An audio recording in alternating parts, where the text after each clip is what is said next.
So it seems that that new iPhone 12 might actually be worth waiting for. Because yeah, we have some new leaks of this iPhone 12 Pro Max that give us a good idea of what to expect. The Samsung Galaxy Note 20 might be copying the Galaxy S20 lineup specs for some odd reason. And it looks like the OnePlus 8Z was supposed to happen this week, but it's not totally off the table. I'm Jaime Rivera. I heard that today is Friday, but I haven't been able to confirm, and there hasn't been a reason to party, and I'm actually starting to get bored of being locked in, but it's the right thing to do. This is Pocketnow Daily.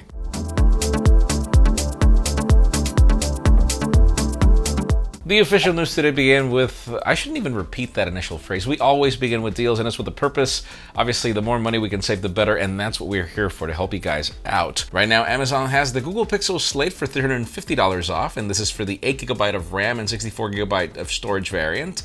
But you can also find interesting deals for the Intel Core i7, which is 16 gigs of RAM, and that one is $700 off, leaving it at $899.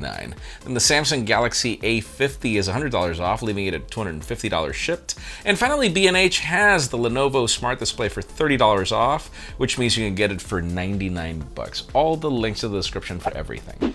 Now let's talk gaming phones. We saw that new Nubia Red Magic gaming smartwatch recently. It definitely made a lot of fanfare, even though, we did get a review unit, but I'm not in New York to be able to receive it. The thing about it is, the company has just announced that they will be releasing a new Nubia Play that's coming on April 21st. As per the official video teaser on Weibo, the phone will bring a Snapdragon 765G, that 144Hz display from the Red Magic, an on-display fingerprint sensor, and a seamless display with no notch or cutout camera. Obviously, we'll keep you posted when it comes out to see if it's actually worth considering.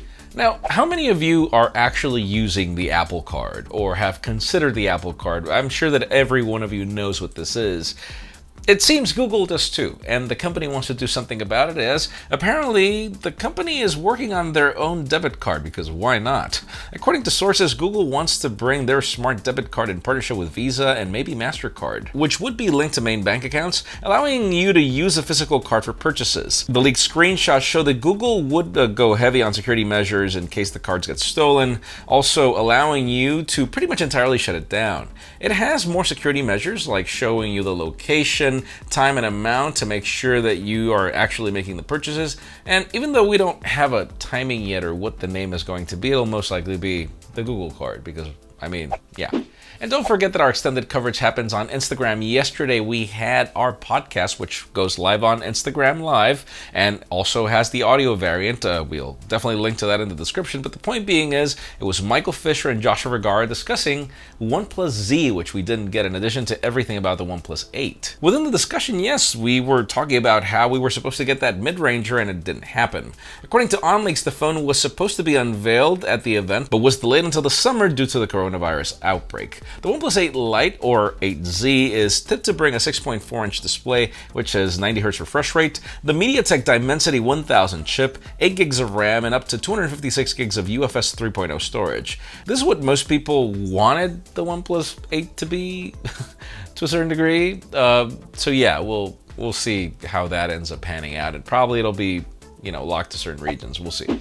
Now, how about if we discuss Galaxy Note 20, because, well, the Galaxy S20 is out, so usually Samsung doesn't really do much instead of just adding some perks in addition to what we already knew from the S20s. And as it turns out, it might just end up being that way. According to Galaxy Club and Sam Mobile, the Note 20's model number will be a weird number that I'm not going to pronounce, even if it's on this script.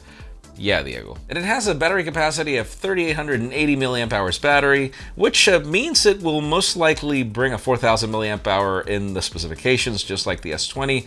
This also means that the other variants will include a 4,500 and up to 5,000 milliamp hour battery, like the S20 Plus and the S20 Ultra.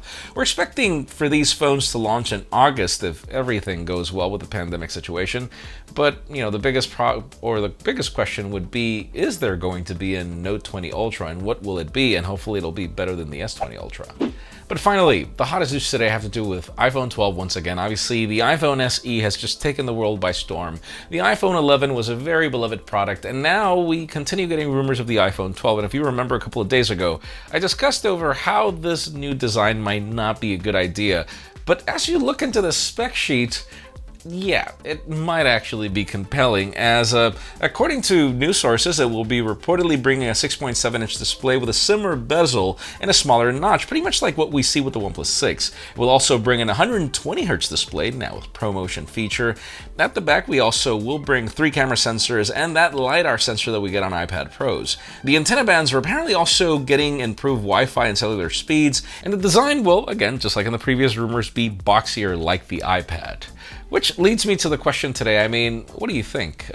You already saw what the OnePlus 8 Pro is like. You already saw S20. You've already seen iPhone SE. What are your thoughts on, iPhone 12s whenever they come, if they're delayed or not? Because in my case, here's the thing. If Apple starts bringing all these awesome specs that are making Android phones very popular, and it's not like if they haven't brought 120Hz to their iPad lineup, I think that would be a sweet move. But if the iPhone SE has anything to prove, is that the price is a significant issue right now. So if Apple is bold enough to even keep the same design another year and drop the price, I think that would be a huge statement. But that's just me. Leave us a comment down below. Let us know what you think. Friends, again, if you want to get the news earlier, follow us on Pocketnow.com and subscribe to our channel for more videos like this one. Also, follow us on social media. Our extended coverage happens on Instagram, and follow me on my personal handles to see me stay at home. Please give this video a thumbs up if you like what you saw. I'm Jaime Rivera. Thanks so much for watching. We'll see you next week.